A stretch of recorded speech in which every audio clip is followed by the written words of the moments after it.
I build a wall around my people because there are, I don't know the exact numbers, you may know, but there are a billion real estate agents in Florida. Like everyone I don't know knows. if a billion, but there's a It's lot. really close. It's like, I swear to you, there are like the same number of residents as there are real estate agents. At least that's how it feels. So I know that everyone I know knows 5 other agents. Yeah. For sure. Yeah. So why are they going to work with me? Ideally, because they like me the most because we're friends. Right. Like, I'd like to not give them a choice.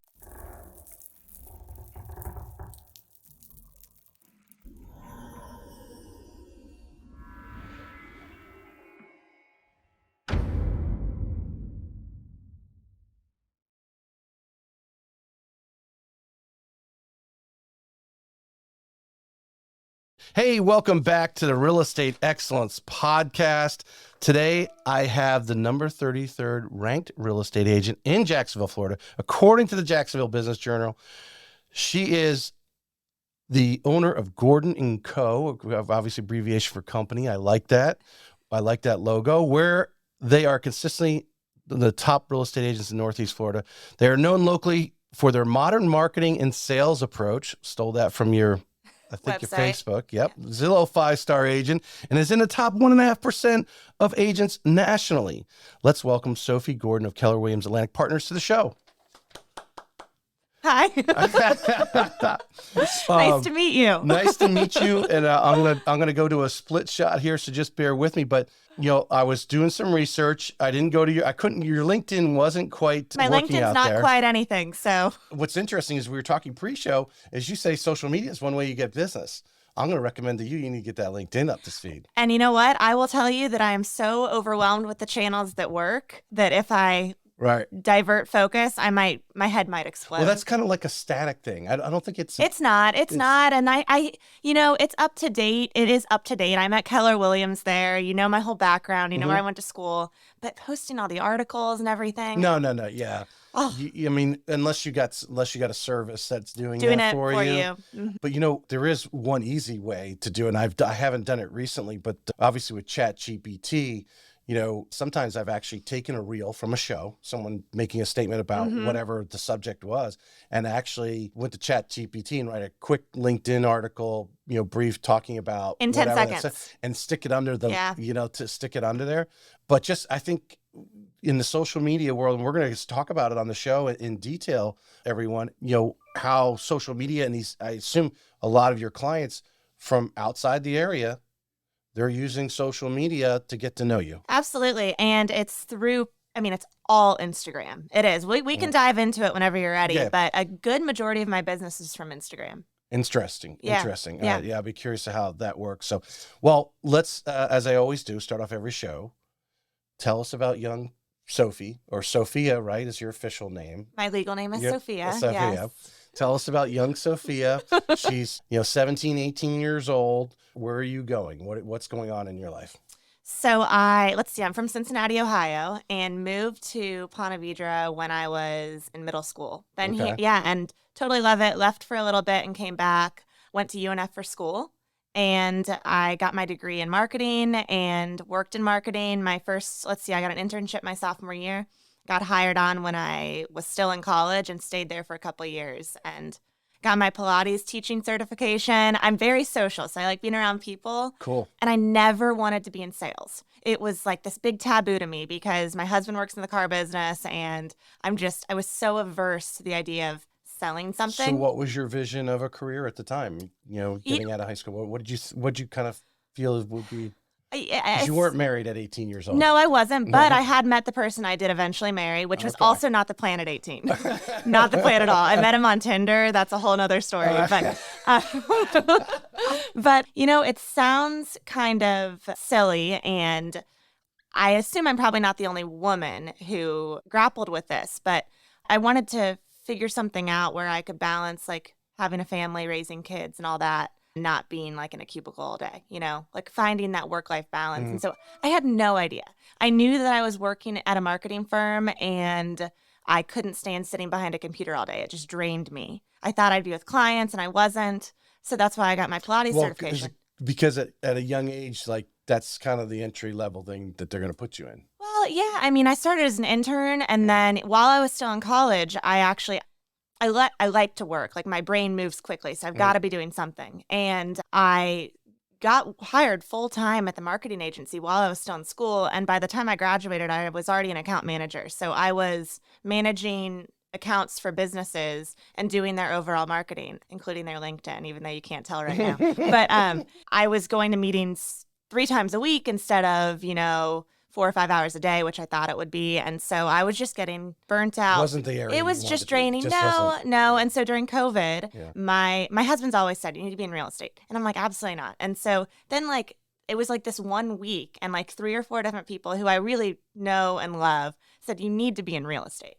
And so I remember I was sitting at a pool party at my mom and stepdad's house. Were you And wearing a mask? do you want me to answer that question? I live in Florida. I'll just say that. So I was sitting at a pool party, and my stepdad was like, I'm thinking about selling my house. And there were like 3 or 4 different agents at this party, and I could see them all like buzzing, Right. And so I didn't know what agents made. I didn't know anything about real estate. And I thought, let me just run some quick numbers. So I literally Googled, what does a real estate agent make on a sale? And I ran the quick numbers, and I was like, Mom, stepdad, give me a month. I'll get my license and I'll sell the house. That was my first transaction. Wow. Yeah. And then it was fast and moving ever since then. It's been a total blessing. So this moment of inspiration. We'll call it that. Yeah. So there's 4 real estate agents in there. I imagine, you had some level of respect for. They're good agents. Yeah. So I didn't know anything about them though, because I wasn't an agent. Right. I just knew they were agents. Did you grapple onto one? Hey, what do I do? I want, or would you go outside of that group? I immediately started doing some research. I'm a big researcher. And so I interviewed with 3 brokerages even before I had my license. And I just got all the information I possibly could from these 3 really well-respected brokerages in town, one of them being Keller Williams. And I met with Mark Dilworth, who's exceptional. He got me so excited to do this because I said, if I'm going to do it, I'm going to do it with the intention of being number one. And so that's what I did. I put all my energy into it. And he got me so excited to finish my license and get started right away. It was just a no-brainer. Yeah, I didn't meet with other agents. I didn't do any of that. I just went straight to the source. So you gave your 2-week notice to the marketing company and... Yeah, sure. told your husband you're going to have to pull weight because you told me to be a realtor. Well, and it was honestly, it has been the biggest blessing for our family. We've become really serious investors ourselves. And Zach, my husband, would be the first to say, none of that would have been possible if I didn't dive headfirst into real estate. Right. When you look at the timing of everything, because I know some of the senior agents, some of these people have been around at least, prior to 2008, who have seen everything, some ups and downs, because there's been some low points in the last 10 years, but not anything catastrophic type of thing. And obviously what we saw in 20 and especially in 21, because all of a sudden the push to Florida went on steroids because of COVID, and we still had the very low interest rates. So you had this just feeding frenzy, so to speak. But do you ever look back and say, gee, I kind of entered on a really good upswing. I got in front of this wave, and how it's helped you get very successful in a very short period of time. And, talking pre-show with you, I gained some confidence in you and where you're at in your business. And we'll talk about, what's prepared, because, we don't know what tomorrow will bring or 24 is going to bring, that type of thing. But do you feel that really helped you? You just kind of the timing was just right. So I'll tell you, for a long time, up until recently, probably a year ago, I 100% had imposter syndrome. I was so worried about what you just said. I came in at the right time. I just got lucky. I was just so worried. I just got lucky. This isn't really, this isn't going to stay. Are you kidding? How am I going to maintain this? Right. I had to fight with that for so long. Yes. That I had business because everyone was buying and everyone was selling. But, I've had consistent numbers for the past 3 years, and I've developed such a good referral network that I don't have that imposter syndrome anymore. But I think it was a total blessing because we were thrown into, sure, it was the biggest market, the busiest market, but it was also the most challenging. I mean, I love representing buyers. I love it. Everyone said to me for so long, that's going to change. It's going to change. I love working with buyers and working in a market for, I don't know, a year and a half there where if you didn't have your offer and it wasn't excellent and you didn't have it in immediately and it wasn't written perfectly, you weren't getting your buyer's offer accepted. That makes you a really good agent.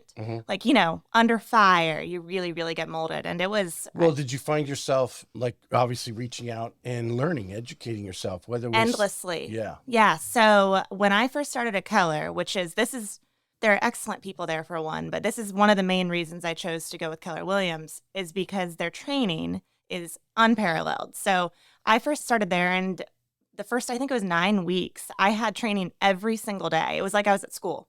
I had training every single day, and I had one resource. His name was Patrick Dorian. He was the instructor. He's an excellent agent, and he was there morning, noon, and night to answer every single question. Because when you start out, like even if you have your license, you don't know how to write a contract. You don't know what any of these addendums are, nothing like that. So he answered every single call and made sure that you were not just good, you were great at your job. And so I wouldn't be nearly the agent I am if I didn't have that 24/7 guidance. Well, I often, explain to agents when I'm telling them about myself. I was at Quicken Loans for 8.5 years. Right.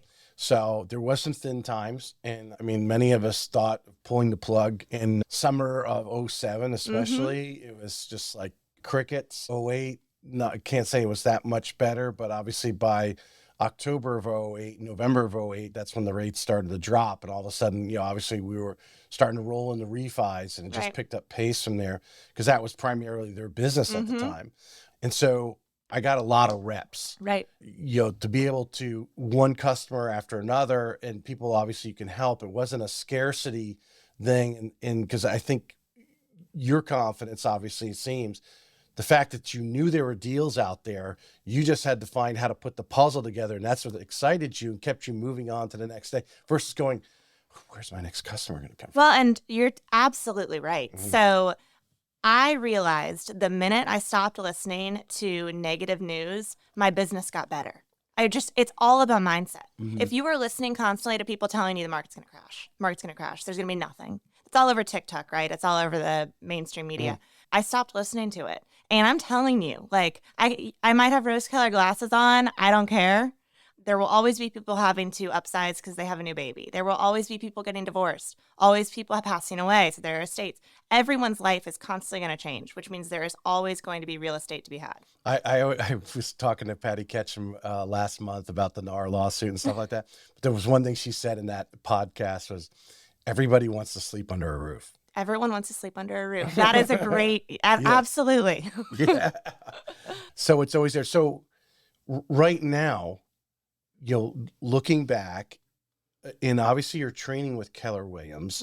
You like you said, you got this positive attitude, and we are going to talk about what your vision is to 24. What are some things that they got you doing from day one that you and I know a lot of agents probably ran through 2021, weren't keeping a proper CRM, weren't keeping all that information, because those are the people you need to now circle back to and try to squeeze for referrals. What are some of those like staple things that, and you may not even know why you were doing it, but they told you to do? So I would say it was a combination of my classes with Keller, which were primarily real estate focused, transaction focused, and just being in marketing for so long, right? So the main things I did when I first got into real estate, and whenever I teach a class or I do something like this, I like to give like tangible takeaways. And so a couple of them, one, I absolutely built a wall around my people, and I still do to this day. Like, it's not a coincidence that many, if not most of my clients would say we're friends first, and that is absolutely on purpose. This is kind of what my strategy has been. I get couples together. Let's just go get a drink. Just a group of like 6 of us. It'll be like 2 clients that I thought would really get along, and then my husband and me. And then we become friends and we turn it into a monthly thing, or we start going to church together, or, little things like that. And so when you develop that relationship beyond just transactional, it's really, really hard for people to step out and work with another agent, right? Because you're Right. friends. Right. That's one. Two, I dove headfirst into social media, and I still do. It is as much a priority to me as my sphere is. Many agents will not tell you that, but my numbers show it. So a good portion of my business comes just from my consistency on Instagram. So I dove headfirst into that. I'm sure you want to talk specifics on it. Well, I do, because I'm gonna go. Did you just get married? I got married almost 5 years ago. So Okay, what maybe because on the Instagram page I was looking on looked like, or did you guys just go on a vacation to Europe? we do that. Yeah, we did do that. But there was a wedding type photo in there. Did you guys renew your vows or something? No, And- we are going to. You're Or maybe revealing. you posted you're posted revealing all of my plans for 2024. Well, one thing I noticed on your page, and I think everyone has a different opinion on, should you have your business Separate. page? Yeah.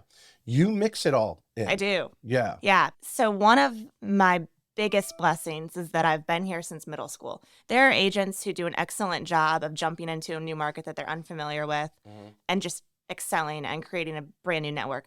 I thought, I've been here for so long. There are a lot of people I know here. Maybe we only had a conversation or two in high school or middle school, but I have a connection and they follow me on Instagram. Those people buy houses too. Why, reinvent the wheel? So I figured from very early on, and I thought long and hard about that. Do I create a brand new social media that no one else follows, a brand new Instagram page that I have to hope that these people follow me? Or do I just merge my personal and my business? And I merged them, and it has been a huge blessing. And I have people tell me all the time, I love your posts, like keep posting them. And it's people that may buy one day or may sell one day, but they just like being educated. We are fortunate to work in an industry, like everyone likes real estate. Everyone likes houses. Right. I think that the difference for you in one of these seminars where they're telling you, because everyone has their opinion. I don't think there is a true tell, but in your case, because you are actually marketing to your sphere of people that locally versus that agent coming in outside and like, hey, here's my business type of thing. And I don't think you're overwhelming them with because some people can overwhelm them with their personal stuff. 100%. You can. Me and another loan officer, we were talking about someone individually in town that's just like, oh my God, can they just stop? Well, and you're so right. I'm extremely cognizant of that because there are a lot of people now who follow me just for the real estate.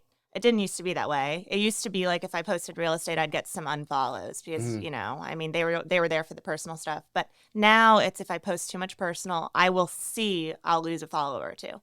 And so, like, I threw a Christmas party this weekend. It was amazing. It was so much fun. But I didn't post about it. I posted, like, one picture. That's fine. Yeah. There's no formula to it. I've just learned. Well, it's who's your avatar, right? That's right. They say, who's your avatar? Your avatar is all those people that know you organically in the area. That's who you're marketing to. You're not trying to market, although you'll accept anyone from anywhere. You're not trying to market the New York buyer or Michigan buyer, although you may get them.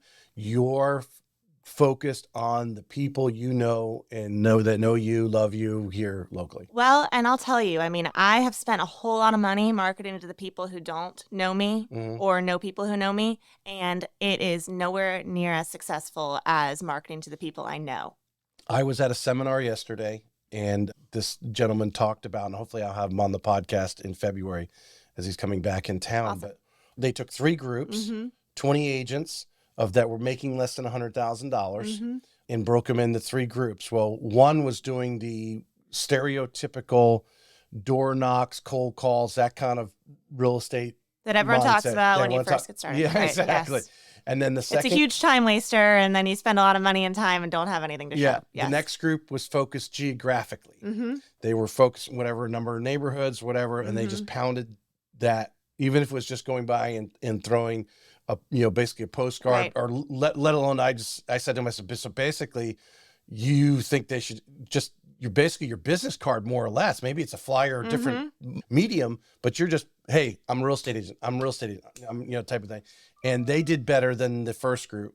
The group that did so successful, and you mentioned it just a few minutes ago, like going out and having drinks, was the group that focused on the people and created the friendships. Whether, one thing he did personally, he told me, was he had Taco Tuesday, but the rule was that he had to have someone different. It wasn't like, hey, Taco Tuesday, everyone come over. It was Taco Tuesday. That's exactly Steve, right. John, his wife, the kids, whatever. And that family came over and they spent time together. And then you're no longer just their real estate agent. Right. Yes. Right. And that's so important. Right. Yeah. Now they actually have an emotional attachment to you because they know you more, right? And now they can relate that to the person that they may be referring you to. Well, and I said it earlier, I build a wall around my people because there are, I don't know the exact numbers, you may know, but there are 1 billion real estate agents in Florida. Like everyone knows. I don't know if 1 billion, but there's a lot. It's really close. It's like, I swear to you, there are like the same number of residents as there are real estate agents. At least that's how it feels. So I know that everyone I know knows 5 other agents. Yeah. For sure. Yeah. So why are they going to work with me? Ideally, because they like me the most, because we're friends. Right. Like, I'd like to not give them a choice. You went the little extra mile. Oh my gosh, and 100%. I still do. I'm meeting tonight with 3 girlfriends, and all of them are clients of mine. Right. Yeah, and we're just getting coffee, and they're all like my close friends now. Just a big tip out there. Like I said, we talked about pre-show, reaching out to a new agent, someone might be struggling right now, obviously giving you a call and touching base, and get them a little more detail on some of the, because that's what you like to go out and, obviously you're young, go out and have some drinks. Yeah.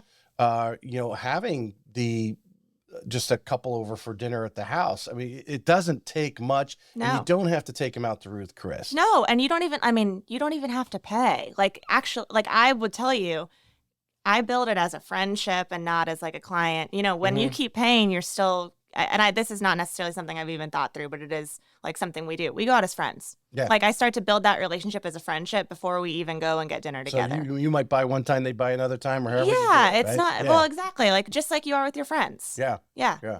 Yeah. 100%. That's solid information right there. All right. I'm going to go back in time a little bit. You're at the pool party. You get the suggestion to become a real estate agent. You said you went out and actually spoke to some brokers. I imagine those 4 agents that were at the party, were they all from the same brokerage? No, they were all from different brokerages. All from different brokerages. Different brokerages. And I didn't necessarily know that at the time. I know that now because I know who they are now. When you're not an agent, we're in such a bubble. Yeah. Like, no one really knows about like the rankings and who's doing this, blah, blah, blah, outside of like our like agents. Yes. That are like, we are so caught up in that. Other people what that are post not. meant. Other people are not caught up in that. So I didn't know anything about them, even though now I know that they were good agents and they're successful agents. If I knew, maybe I'd be intimidated, but I wasn't because I didn't know. Well, let's tap on that a little bit from the standpoint that the names right now, Keller Williams, Coldwell Banker, Berkshire Hathaway, as we may be going shopping and say, hey, we're going to go to Home Depot, or we're going to go to Walmart or Target, or Saks Fifth Avenue, depending on what we're buying. We go to the name, right? But when it comes to who's representing them from a real estate transaction, how important, as you're on social media, it's really you and the brand you create. It's an interesting balance because I'll tell you, with my older clientele, so if I'm working with someone in their 70s or 80s, I've realized they tend to care a lot about the brand backing me. So they tend to care a lot who my brokerage is and if they're reputable. And with the younger clientele, this is not always the case, but it's something I've realized. The first-time home buyer. They have no idea what brokerage I'm with. It's on all of my marketing. Keller Williams' logo is on all of my marketing. But they know who I am and they watch my stuff. It's not Keller Williams speaking through my Instagram. It's me speaking. That's all they care about. I'll tell you, I chose Keller Williams initially, partially because of the name recognition and the reputation. But really, I was telling you before the show started, I meet with other brokerages, and my brokerage knows this, and I'm not the only agent who does this. I meet with other brokerages and interview with them relatively frequently, a couple times a year. And it's not really because I'm interested. I'm not. I'm so happy where I am, but it's to, reinforce my decision to be with Keller Williams. And I meet with them and I find out the numbers, like I find out the splits, I find out what they offer, all of these things, and I still have not been enticed to change. It really comes down to the people. When you're a newer agent, the most important thing is surrounding yourself with other agents who are ready to collaborate and not compete. Because we are all competitors, but I think every agent at Keller will say, like, I can reach out to any successful agent in my brokerage, and they're going to help me and tell me what to All do. right. So going back in time now. So you go out, you talk to a few brokerages initially, right? Mm-hmm. Tell us what it was when you sat down with whomever you sat down with, Keller Williams, because, within that half hour, whatever you talked, that grabbed you. What was it that said, this is where I want to? So I met with Mark Dilworth. I don't know if you know who that Mhm. is, but he's excellent. If you are a newer agent and you're thinking about either switching brokerages or getting just started, Mark's the person you want to meet with. It's important early on to have someone tell you you're going to be great at this. And here's how. Like, we're going to help you be great at this, and have like the energy to support it, right? He was just that. Like, I felt like I had a blueprint for success within 20 minutes of meeting with him. Like, no doubt. Like, it wasn't just generic. Like, I really felt like I could do this, and I felt like he wasn't just blowing smoke. Like, they would have people to support me. Mm-hmm. When I met with other brokerages, it felt like it lacked energy, like it lacked excitement. I'm such an extrovert that I feel and I feed off of people's energy. And so when I am in a work environment, I want to be able to go into the office and be encouraged and be supported. And I felt like at those other offices, I would walk in and it would just be everyone would be in cubicles and no one was really communicating or collaborating. Mm-hmm. At Keller, it's all community tables. Like we have like, I don't know, like 5 training classes a day, like super cool stuff like that all the time. And there are parties all the time. Like I just love the people and the environment. It was a no-brainer from the get-go. Well, that's actually interesting. You said parties all the time. But we're real estate agents, of course. Well, people don't realize, well, I think this is actually off my script here, but they look at a real estate agent and they see this lifestyle, Mm-hmm. but you and I know the work that needs to be put in to actually be successful, or at least earn a decent living for the time you're putting in. But you found, and we work in year 3, right? Mm-hmm. 3.5 years now, right? Mm-hmm. If I, You're right. yeah, because it's not on your LinkedIn.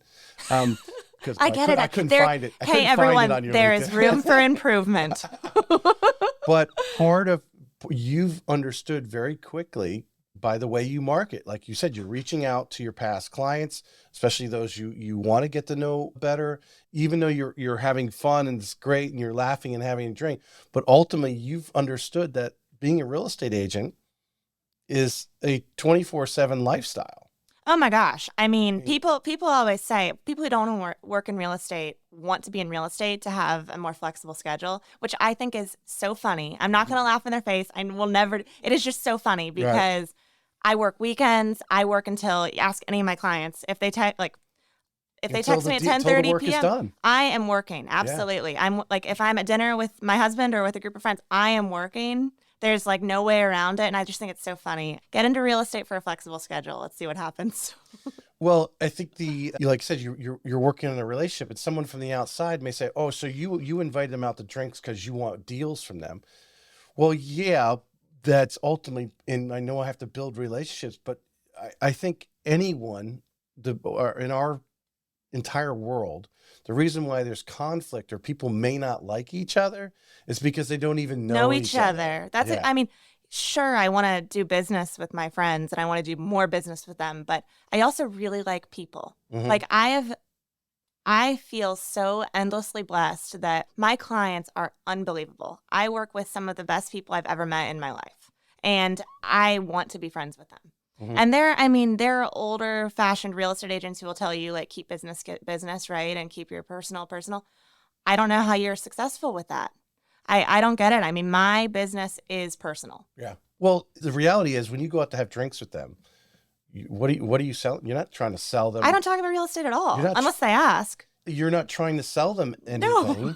You're not trying to sell them makeup or whatever it is. They know you're a real estate agent. It's no secret. And they want their friends to be taken by the great person that's in front of them because they have grown to like you, love you, and tell that other person, hey, she's awesome. Sophie's awesome. Well, I was at a Christmas party this weekend, and one of my clients was hosting the party, who's one of my very good friends. Mm-hmm. And she said, like, pulled me aside and whispered, she's like, everyone here knows you're an agent. I told everyone. And I have 2 people I think are in the market. I'm just letting you know, you need to talk to them. And she is my client, but she is also my friend. And so you want your friends to do well. Do you ever sit back sometimes because you have some of these people, obviously this person you've had drinks with or so forth, and maybe for a while, but some of these people you really just closed on a house. Maybe you did have dinner with them or something, and you started that relationship, but you don't quite know everything about them yet. But almost like a trusted psychologist, they want to confide in you. Oh, I feel like we wear a million hats and one of them is like a therapy hat. Like, it's just so funny. A lot of people are probably like, well, how do you organically transition from a real estate agent to a friend, right? Like, they feel like that would be wonky. So I start planting seeds really early on if it's someone I feel like they'd be cool to hang out with. I'll let you know. Like, I definitely have clients who I do not want to be friends with. It has 100% happened. I'm not going to force it. Like, I know that if we go get drinks or dinner, it's going to, like, there's no, So, but the majority of them is not like that. The majority of them I feel like a very close connection with. And so I start dropping seeds during the transaction. Like, for example, a client of mine who I'm having coffee with tonight, I said to her during our first transaction together, I said, gosh, I think you'd really like my friend Emily. Like, we should all get drinks sometime. And so she's like, oh, because she was new here. She didn't have any friends. And she's like, oh, yeah, let's do it. I don't know anyone yet. And so I kept following up on that. At the end of the transaction, I put them in a group text. And I say, Evelyn just closed on her first house. We need to go get some drinks. And Emily was someone you matched. She's a client. She's a client, but she's also a friend. She's like, yes, let's do it. We got to celebrate. Yeah. And then that's how, I do it with almost every single one. Well, I preach it a lot. I tell people, and I think it's John Maxwell's 25 ways to influence people. And that's introducing them to other people. People like meeting people, like even introverts like knowing people. And so I introduce as many people who I think will be friends as possible. It's as simple as that. Your influence comes because, one, you did introduce them. So you put them on basically a pedestal that they were worthy to meet one of your friends. I wouldn't put it like that, but you're right. You're right. I like introducing good people to good people. Right. It's a compliment. I know what you're saying. It's a compliment. Highly enough of them to join your circle. 100%. Yeah. And I'll even set people up on dates. I'm not kidding. Oh my God. It's so, it's just people meeting people. Yes. It's as simple as that. Deep down, you are stroking their ego by introducing, because you thought they were good enough to introduce to somebody, right? And vice versa. Your other friend now, and then it does give them the greater perception that you're connected. That, hey, Sophie's someone I need to know and keep close to because she knows people. I think they think I'm far more important than I actually am. Yes. It's 100% true. Which I'll just roll with. How do you handle? Because I'm visualizing if anyone's watching. So I assume you're in your mid-20s, right? Yeah. So when you have those older clients, and maybe they're not, to go and have a few drinks, or obviously maybe have a family burdens their time and so forth. How do you handle that? I do the same thing. So a lot of my clients are my parents' friends. And also whenever I sell property in Marsh Landing and Sawgrass, for example, I always knock on the neighbors' doors, just the two next door. I'm not going to go door knocking the whole street, just the two next door.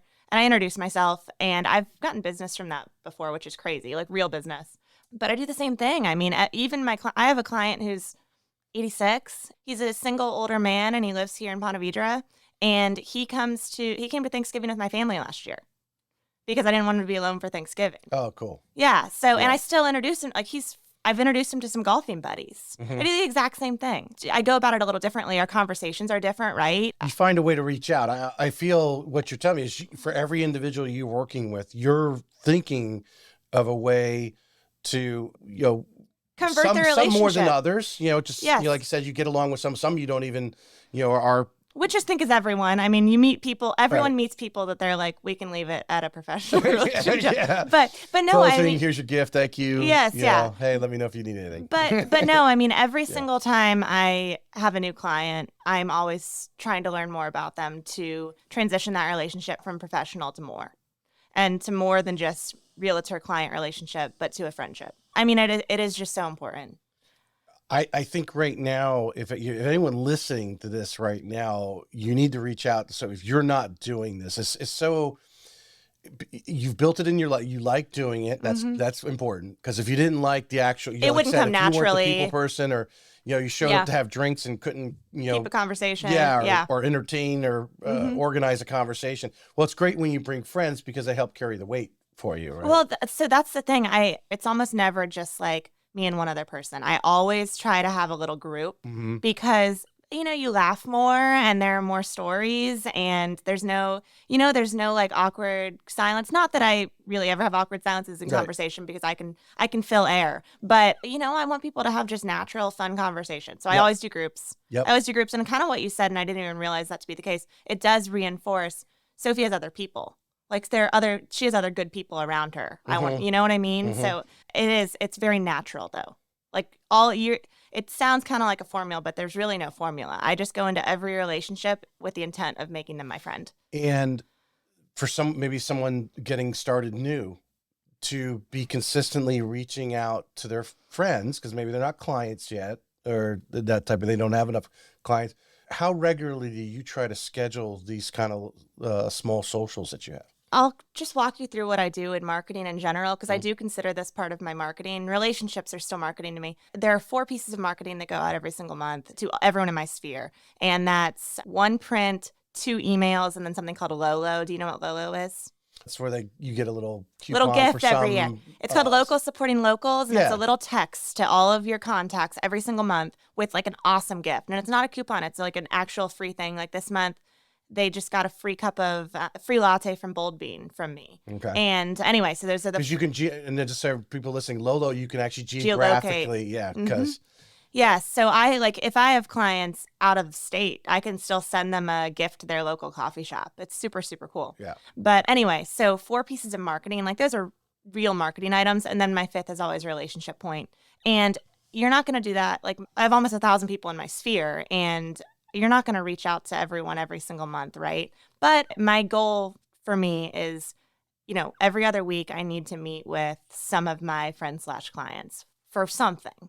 Play pickleball with them, whatever, or invite them at least.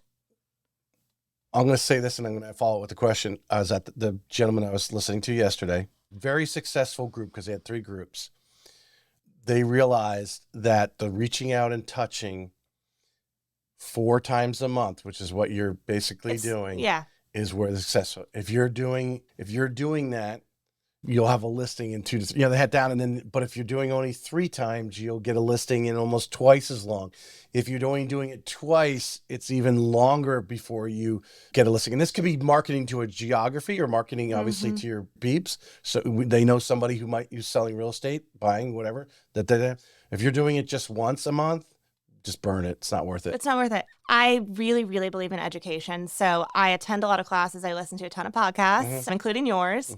And I read a lot. And the 4 touches a month is not an accident. I mean, I want them to see my name once a week. That's my goal. I don't care if they even open the piece of mail I send them, but I want them to see my name once a week.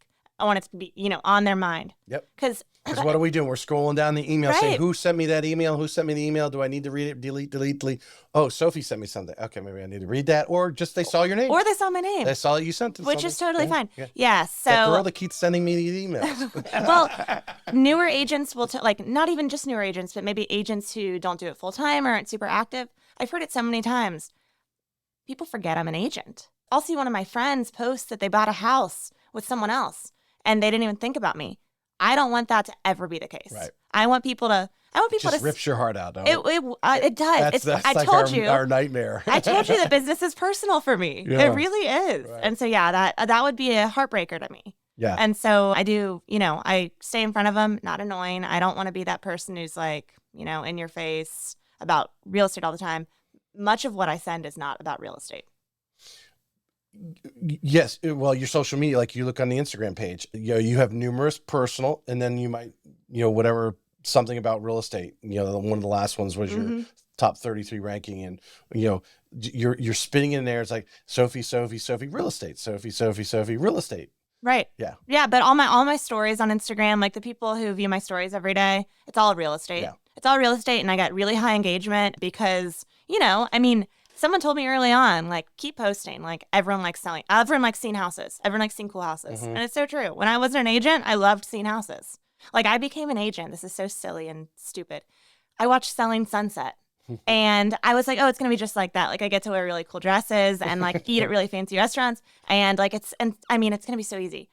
I don't know if you can like feel that eye roll through the microphone, but it's not like that. It's not like that. It's so much better. Thank God. It's so much better. Christina Welch was one of my originals. I didn't videotape it, so I had her on, I think pretty much right at the beginning of the year. And we talked more, not about her personally thing, but obviously her team and real estate and stuff. But that's what, I think she was at the point she's, interviewing all the time. And she goes, this is not, real estate is not selling sunset, whatever. She brought that show up too. No. I thought that was funny that you said it's not. And obviously she made it clear that, some of these people coming in to talk about real estate, that is their vision or at least impression, which, I can't blame them. You only know what you know, right? You don't know what you don't know. Right. I mean, there are so many shows that make our job look super glitzy, and there are elements of it that are so much fun. I mean, there totally are. But 99% of what we do is like getting down and dirty into a deal. Like you've got to memorize like how a contract works and breathes, right? I mean, that's not shown on Selling Sunset. You need to like know about insurance and know about like loan guidelines and like all of these things that you're not talking about when it's a TV show because it's really boring and they don't want to talk about it. Right. You bring up something I want to lead because I kind of had a couple questions in this area, but I'm going to tweak the question a little bit. Your support at Keller Williams, even those people have been there, 20 years, you don't know everything. But, we went through a period of time, especially like when you first started 2021, when you're getting multiple offers and so forth. Now it's, when you go on that listing appointment, you got to be a little more strategic and you're presenting because you're competing against a lot of builders with a lot of incentives because interest rates are up. I assume Right. it's kind of like your number one competition right now, at least, from someone trying to sell a house is new builds. Tell us a situation that you had, and you may or may not use names. That's up to you. Kind of where you had that situation where you had to pick up the phone and call someone at, I would imagine, at Keller Williams, who is more experienced with to strategize your overcome that. Oh my gosh. situation. I mentioned Patrick Dorian early on. So for 9 weeks, and he was paid, like this was a job for him. So he wasn't just doing a favor, but he was excellent at it.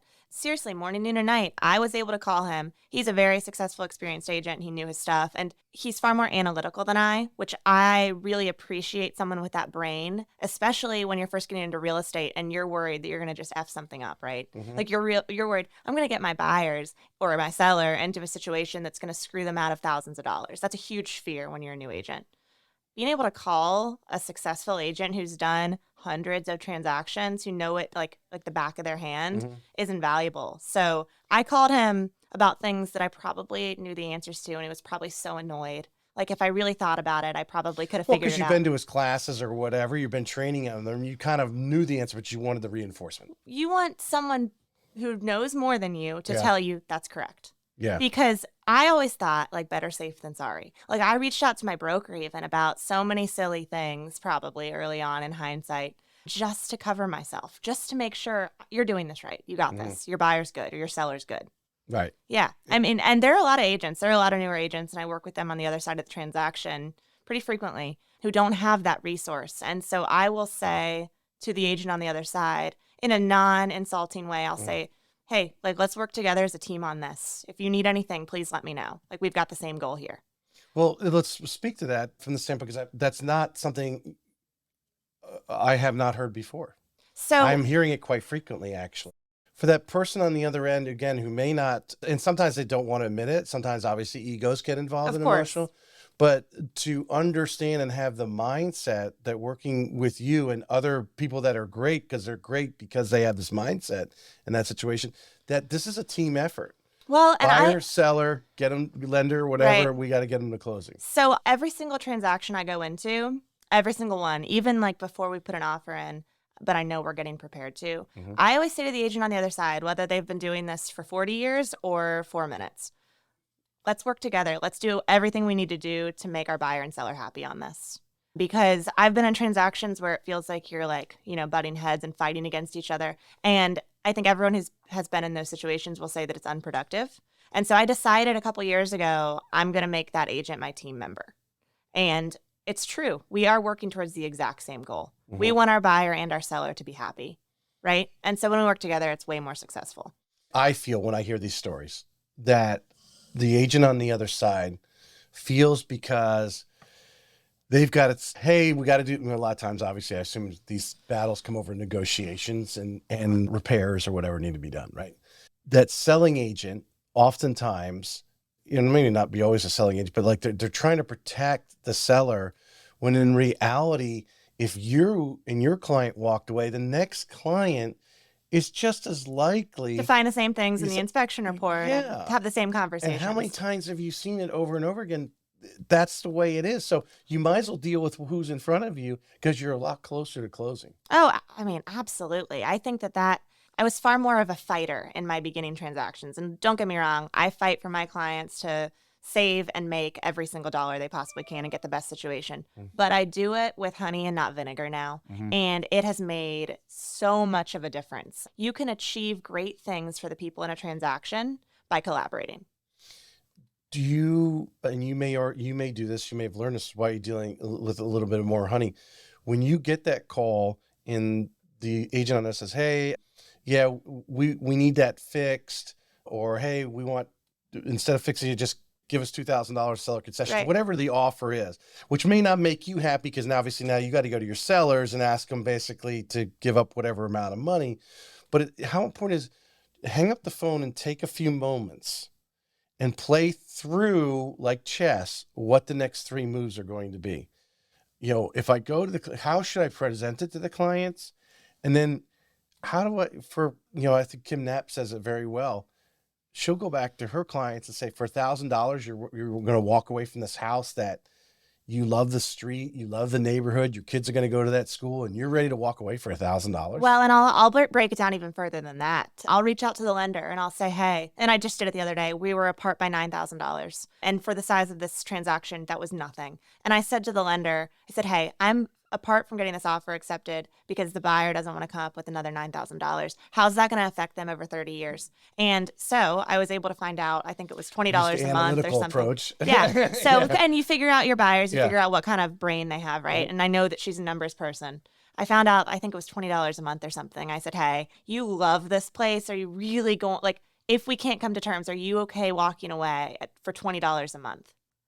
The answer is almost never no if they Right. really love the property. Right. And so, and I will fight to my last breath to get them that deal as low as possible. But when the seller says to you, this is our best, we're not, you got to navigate it and you just got to. It's part of negotiation. And the whole important thing is coming to a commonality, right? Totally. Yeah. Yeah. And the seller has to feel they won. The buyer has to feel they won in the draw of the. That's exactly right. That's exactly right. It's a dance. I guess in the sports analogy, there's no one ever actually a winner and a loser. We hope there's not that situation. Hope someone doesn't take advantage of another, but sometimes situations create that. In a typical transaction, if we're dealing in a high demand area like this, we've got to find the win-win, and it's a tie, and everybody goes home happy. They're in their new house. I mean, I hope my client's happier. Yeah. Well, but that yeah. judges your win, right? Oh, all right. So tell me, like I said, just over 3 years now, when you look back of all your sales that you've done so far, which one just puts a smile on your face? What do you feel is just like, this was the greatest? It's an interesting one because it puts the smile on my face because I worked so hard for it. And so I'll tell the backstory of it. And it was one that I just didn't think I was going to get. Right. So I was selling a property in Marsh Landing, and it was one of the situations where I said, I knock on the two next doors. Right. And so what I said when I went and knocked on their doors, hey, I'm having a party next door. It was a broker's open, but I thought, let's invite one or two potential clients. I said, I'm having a party next door. There's going to be live music, drinks. It's going to be so much fun. I gave them an invitation. It's going to be. Was this in the evening or in the middle of the day? It was a Thursday. Afternoon? Yeah, it was like a Thursday at like 5 or something like so that. like a happy hour. Yeah, type like thing. a normal. Yeah. So I was like, I'm having a little party. I hope you can join. Introduced myself, and he came. And so he came, and I had no idea if he was going to sell his house. I had no idea. And so he had so much fun at the party, came prepared. He's in his 80s, came prepared with a long list of questions that he had for me. Said he already did all of his research. He knew who I voted for, like blah, blah, blah. He did all of his research. And right. And so he came, had a drink. He said, will you come over after and look at my property? I'm thinking about selling it. And I listen to a ton of true crime podcasts, so I'm always a little hesitant. Like safety first is so important in this job. So I had I think maybe my husband was even on the phone the entire time in my back pocket while I was at this guy's house. Go over there. He shows me his whole property. He's thinking about selling. Okay, great. So I stay in touch with him frequently, like a couple times a week, not in his face, but just via text, checking in. Well, he told you he was interested in selling, so yeah. But I knew that he was interviewing other agents, and I knew the other agents who he was interviewing, because this was earlier on. This was a few years ago. I knew they were super high-powered agents, and I couldn't have competed with that, right? And so I'm like, I'm going to beat them in a different way. I'm going to be his friend. I told you this. I'm going to be his friend. And so, I found out that he loved golfing, because when we were going through his house, he had like 8 sets of golf clubs. Okay, well, my husband loves golfing. They should golf together. And so I introduced them, and they got along really, really well. And then, he's probably looking for golf partners all the time. Oh, most men are. His friends, a lot of his friends are probably passed on. That's exactly right. And so I just decided very early on, he's going to be my friend. It's going to be weird, but he's going to be my friend. So he became my friend, and he still is to this day. And I worked to get that transaction it took me a year and a half.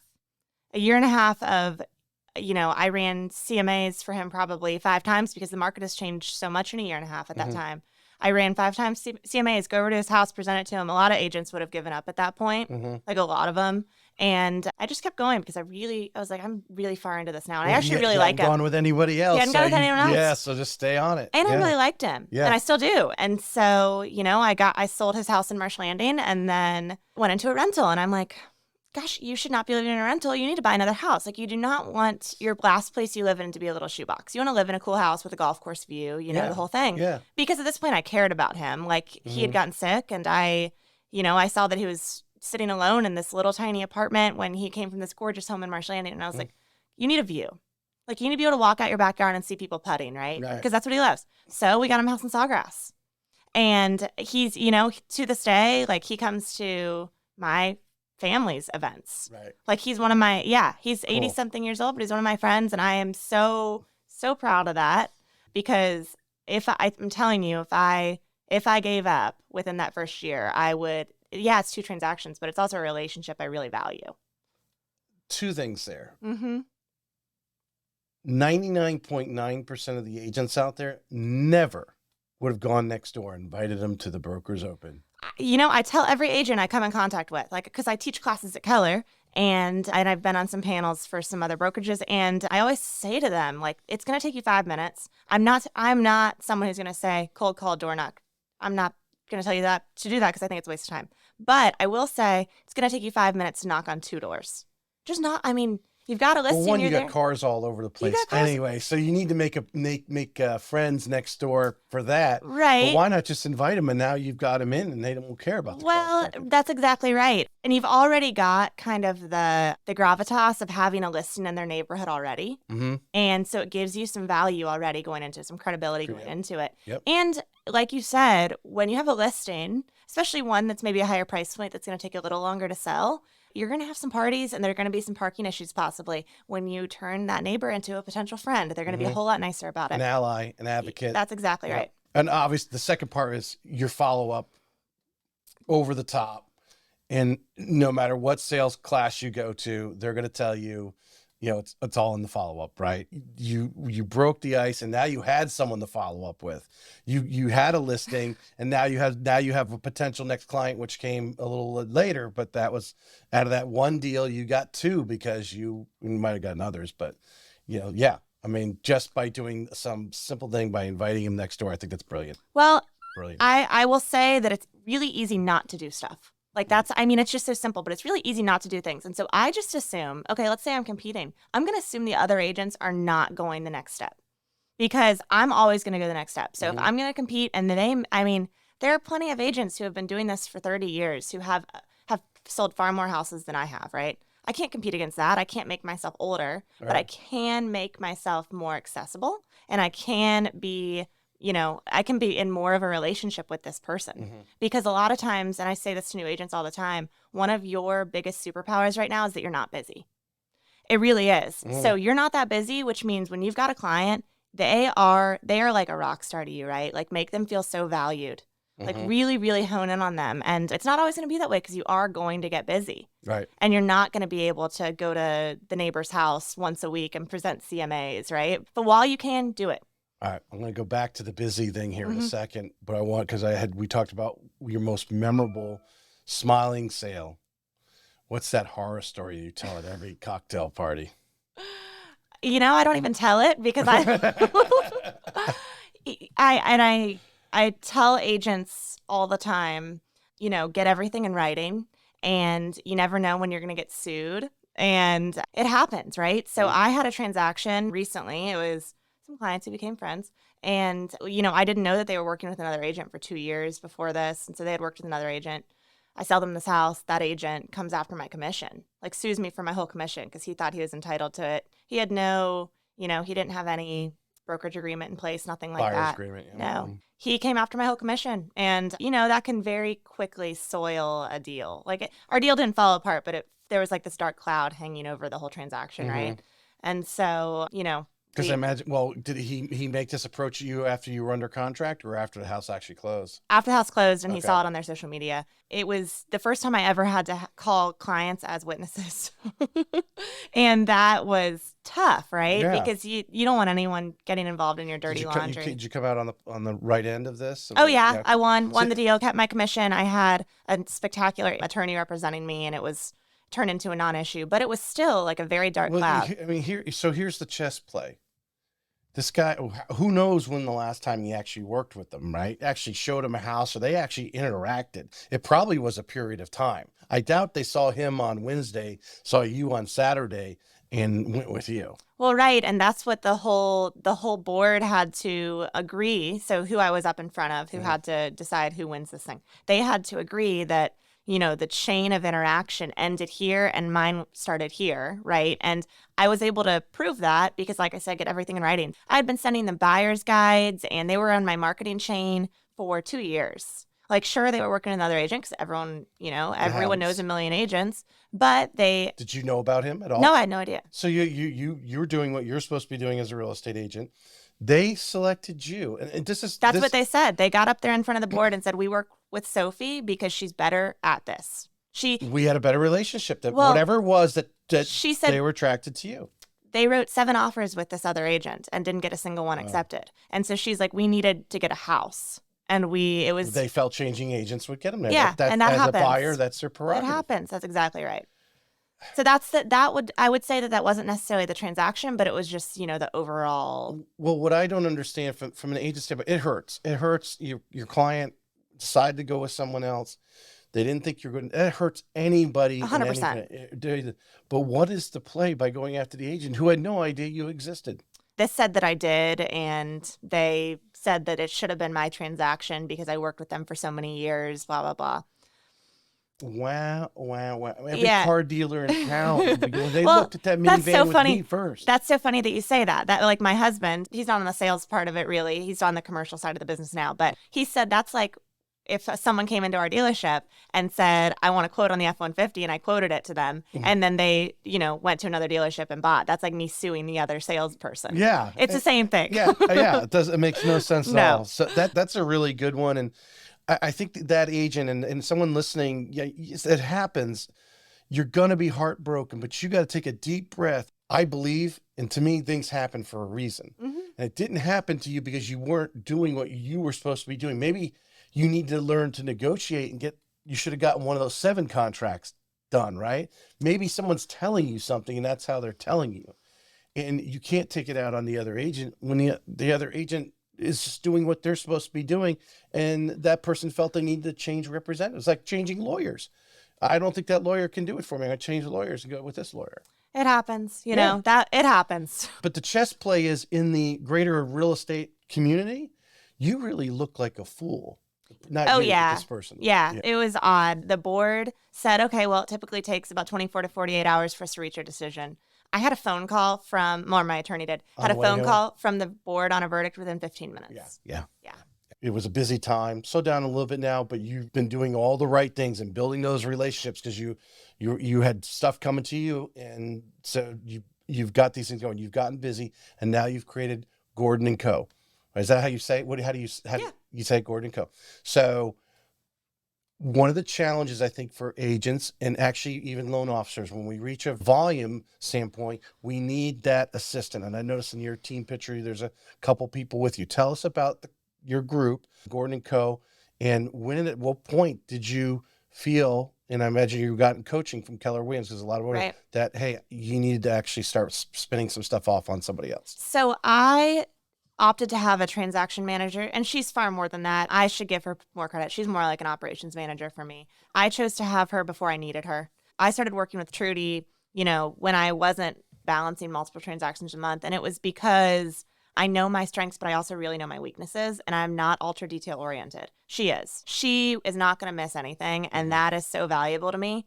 A transaction coordinator, I tell new agents this, is paid when you get paid. So it's not like you're paying them hourly. You're not paying them before you get that commission check.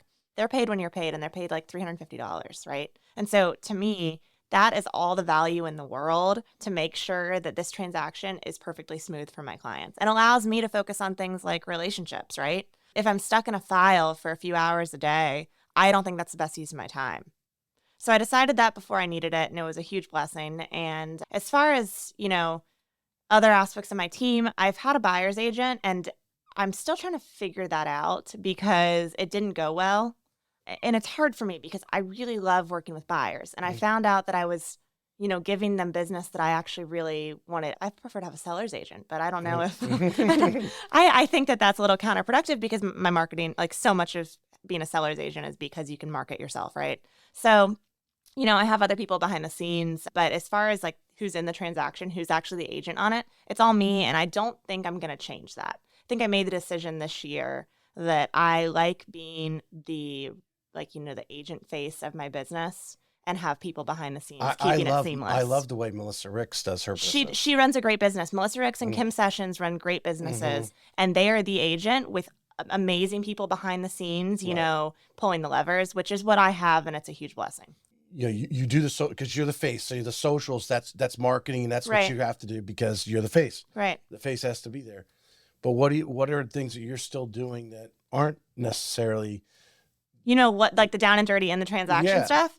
Yeah. Yeah. I mean, I write all my contracts. That takes you away from networking, socializing, creating the relationships. What are you doing that's taking away from that stuff? Well, and I've gotten very picky about that. I've gotten good at outsourcing things that I feel are not the best use of my time. There are still things where I'm like in the nitty gritty of the contracts, but it's because I choose to, not because I have to. Do you think it's something a little more tricky? It's stuff that like I want to know that if something went wrong for some reason, it wasn't because someone on my team who's not as experienced did something wrong. Like it's stuff that I think is so important that I'm going to, it's on me. I'm going to make this happen. I'm going to make it right. So like on my contracts, for example, I write every single contract I have. I'm still the person. I have showing assistants and stuff like that. So if I need help showing properties, it's never the first time that you're seeing a property with me. Very rarely the second. But if you need help, I introduce them very early on. Hey, I've got someone. She's going to be amazing. She may step in at some point if I'm ever, in a closing or at a funeral or whatever it is, right?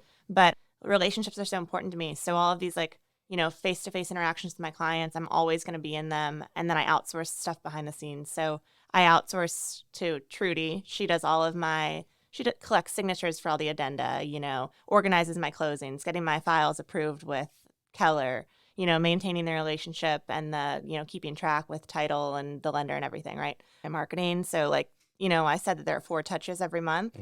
People help me create those. Most of them are automated. Yeah, because most of them are automated. So I outsource that kind of stuff. Changing the physical material, changing the flyer, you might proof it, but other than that, you're... No, and then also I think it's really important to remember that this isn't rocket science. Like we are not brain surgeons here. I feel sometimes I'm overwhelmed, but sometimes, and when I am, I decide to have people help me. Like the biggest thing is just to very early on surround yourself with people you trust to get stuff done. Like Trudy, I could pay her $1 million and it still wouldn't be enough, right? And it's because, I need the time to go out and get business. And if I don't have someone helping me behind the scenes, I'm not going to have that time to go get business. Right. Right. Yeah.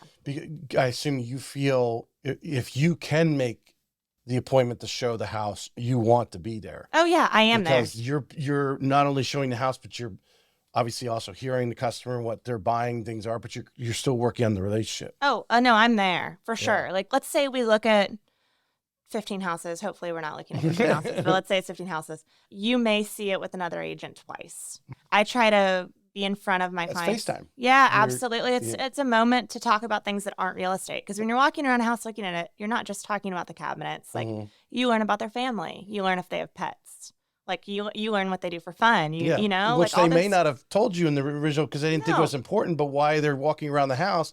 Oh, it's important that I want a larger because I want to hang my clothes in the laundry room or whatever. Well, right. So and if you learn walking around, like maybe they're from Cincinnati, they're a huge Bengals fan or something. You learn all this stuff because like I've had opportunities, like you can give people tickets, like little surprise and delight items. Yes. Like whenever I leave an interaction with a client and I learn something new about them, I put it into my CRM, right? So I don't just have their name, email, phone number in there. I know what they like and what they're interested in and what their kids' names are, all that kind of stuff. I'm trying to remember who said this, and I'm sure he stole it from somewhere else. It was a sales, might have been John Maxwell. But when like they tell you they're a Bengals fan, and at closing you give them something has representing the Bengals, they go back and say, "Wow, she listened to me. Yeah, she heard me." Yeah, and that's so important in building a relationship that they know you heard them. Oh my gosh! And my love language is gifts, and so like at closing. Everyone will tell you my favorite part of the transaction is the gift. And so I put together these huge elaborate gift baskets, and it's from things I've collected from conversations with them throughout our transaction. And you're so right. Like I think people assume now that there's so much blah, blah, blah, blah, like there's so much noise that no one's actually listening, right? Like I personally don't expect a lender to remember that I told them, that I love King Charles Spaniels, whatever, right? I love my dog. I don't expect them to remember that, and they don't. And so I don't when someone does, that's like it takes right. It'll hit you. Right? It totally does. Yeah. It does, and it takes you to another level. Let's actually talk about the actual tipping point. To get that first assist, did you start off that way because your mentor or leadership at Keller was already telling you, hey, you need the transaction coordinator. You pay when you use them, right? You don't need to pay. I decided early on. You went right away for it. I've had a transaction coordinator since I had to actually pull up some old files the other day because I was digging into something for an older client, and I think that it was a transaction that I didn't have a coordinator on. Huge difference, right? Like I saw just a huge difference in the way the transaction went. But I think, and I started doing some research, I think that I had maybe two or three maybe in my whole career that have not had a transaction coordinator. And it's so much different. Okay, so you took the advice immediately. Right away. You feel today it's changed your business. Like I know it has. And then to be able to now dump off like the marketing and stuff. How does that make you feel? Because I think a lot of people miss out. Again, I've heard this in numerous places. We all need time to meditate. Like some of these guys like to get up real early in the morning and go on a beach walk or a sauna or whatever. And actually let everything process through in you and how you're going to handle your day, or maybe how you're going to handle this new customer you've got. Maybe they're difficult, maybe they're not, or how you may, hey, if so-and-so makes an offer on this house, or it's going to be really important. How important is that to actually have that time? Because that other stuff is being taken care of by someone else.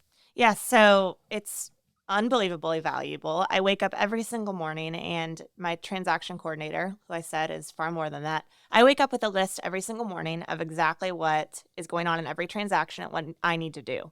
So I don't wake up and be like, like my hair's on fire. Like, what do I do? What am I doing today? She's sending you this like at the end of the day before, or no? I wake up at 8 a.m. every morning, and she's already sent that email. Well, it's a text message every morning, and it's bullet points with each transaction that's going on. And it's one of those long text messages, which I like. It used to be emails, but I like the text because I don't want to check my email at 8 a.m. But I do because then you get distracted. I get distracted, right? Yeah. But I do want to check. You see your text, right? She sends it to me every morning. I know exactly what's going on for that day. It's, if everything's organized, you don't feel like you're running around with your head cut off. And so that gives me the peace of mind to have like a peaceful morning, because I think peaceful mornings are very important to start your day. So I have my coffee, I go on my walk, I'm not stressing about anything, And if the client calls you about something, hey, this is going on, and say, oh, yeah, you might not know everything, but it was on that list. Yes. No, I know everything. Trudy, right? Yeah, Trudy. Trudy told me about that. Let me catch up with Trudy and I'll call you back. No, this is something we started early on with clients, and it has been a godsend for communication with clients. When I go under contract with a buyer or a seller, I immediately send Trudy the name and phone number of the buyer or the seller. She puts them in a group message. It's her, Trudy, the buyer/seller, and me. So it's, it's a 3, unless they're married, it's 4. Oh. We're in this group message. She changes the name of the group message. Immediately, she says, congratulations on going under contract at blah, blah, blah. In the next few minutes, you're going to have an email with all of the important dates and timelines that Sofie and I will be tracking as we work our way to closing. We won't miss a thing. We're going to stay on top of it. And so we have that group text message chain from the beginning. I don't get calls anymore. I get, and because she says, they respond back in the group text, and said, Trudy is taking care of probably 90% of it. That's exactly right. Yeah. She says immediately in that first message, if you need anything at all, please send it in this group message, and Sofie and I will be on top of it immediately. Right. And that has been a huge game changer. It's immediately put in your CRM, I imagine, at this time as well. She's putting all that stuff in there. Yes, it's all done. And you're not, because I think that's one of the things is, and we can talk about it, but CRMs are not used to their fullest. Because if you try to put all that burden on you, I got to put all that stuff in the CRM, you get distracted. Next thing you know, 3 clients later, did I put so-and-so's name in it? They're being put in there from day one, right from the get-go. So they're getting all your all the stuff. It's automated stuff that needs to be going out. That's exactly right. Yep. 100%. I mean, it's so easy to get caught up in like fancy technology and all of these possible ways you can pay for something to make your business easier. It's as simple as getting a group text going with your transaction coordinator and your client. Like I'm not reinventing the wheel here. I'm just, streamlining the conversation. It's so I don't have a million text strands going on, right? I mean, that's so silly, but that has been one of the best decisions for my business. That's great advice. Great advice. All right, I'm going to finish up with these last 3 questions here. We'll cut it to 2 top tips that you think agents should be doing right now in the current market. Okay, so because like you said, the things are slowed down a little bit. So time, so what should they be doing? Your partners are so important. So when you do, even if you're not slow, and I'll say, I feel that I'm at the busiest I've ever been. Like I have more closings this month than I've had all year, which is not total, right? But the busiest month I've had, right? Yeah. And I will say that whether you're busy or slow, you really, really need to develop partnerships that not just serve your clients, but serve you. So I have lender and insurance partners that are constantly educating me. Like I call my lenders and insurance partners at least once a week, but it's probably far more often than that most of the time. And you're calling them? Yeah, I need information. Nice. Give me information. That's nice. Yeah, and I'm not necessarily calling find more people like Sofie. I'm not necessarily calling them and giving them a deal every time, and that's actually I'm calling them and saying, what are rates doing right now? Right. Like, because I love to work with buyers and sellers and be like a source of education. So I think you want to know your business. I do. I got to know what I'm talking about, because when it was really like early on, especially, my fear, and I did experience it. Not a lot, but I did experience it. I'm young. And so why should they trust me? And you know why? Because I know my stuff. And so I'm constantly reaching out to the people I need to reach out to be educated. So find a really good... Great tip. Yeah. Find a really good insurance partner and find a good lender partner and be able to reach out to them and say, tell me what's the best type of loan you can offer right now for this type of client? Everyone's got those new buyers at $400,000, putting 5% down, blah, blah, blah. What should I be talking to them about right now? Right. Like, are there any new products I need to know about? Right. And how important from the insurance side, like right now, when you do start to go under transaction, or maybe someone thinking about making an offer on a home, you need the insurance is important now. Huge deal. 2 years ago, not as important now. Huge deal. Yeah. Well, I mean, insurance costs have risen significantly, and we are in an insurance crisis, right? So you need to have an insurance partner. If you don't have one, ask me. I'll give you one. He's excellent. Who you can literally just shoot a text to. One thing that I tell new agents, this is so valuable to my clients. Before you go on a showing, pull the flood report, the flood zone report, and the loss history on a house. You go into it with so much information for your clients that they would never be able to find on their I own. don't know. You guys have access to the loss history, or No, I have my you insurance contact the partner. insurance, he pulls it. I shoot him a text. I shoot him a text with the address, and I say, hey, I have a showing in 4 hours. Can you pull this for me? And I always forward his email over to the client, and I say, hey, this is for the house we're seeing today. I'll talk to you about it when I see you in person. Gave you this report on this house, and this is what's going to happen. Yeah. It's in a flood zone. It's not in a flood zone. Right. And then you may think because, the previous owners made a claim that's not going to affect you. The insurance companies are finding every way to affect you. Right, of course. Yeah. So I say have good partners. Yeah, have good partners. And one thing that I've attended a ton of classes on the NAR lawsuit that's going on. It's really, really time for us to prove our value. So go through the hoops to show your clients, I'm going to get this done, and I'm like the best person for it. Yeah. It's all of these ways to show value throughout. And I'm going to add on to that little bit, because I think I didn't see if you had a YouTube channel or not. You're telling me all my weaknesses right now. That's what I'm here for. I have my Instagram. well, you can do it on Instagram video too. But I think YouTube is like the library you can search. Right. And you can send them the YouTube link, like boom, here is, if you don't want to sit there and give that spiel, or, because there's so many things that you guys do to try to, get it down, but to put it in maybe if you can do it in 60 seconds, great, but a 2 or 3 minute video of you saying, hey, thank you for, selecting me as your buyer's agent. I really appreciate it. These are some of the things you're going to expect from me, and really take a time and really do a professional video for 2 or 3 minutes. Oh, absolutely. Explain it. Then you don't have to run to every client and tell them. You could just, when you're talking to them, send them the link and say, hey, I'd like you to watch this video. That's exactly Go right. watch it. Yeah, exactly right. Basically explain to them your value and why you need to get paid for what you do, and why you get paid as much as you do.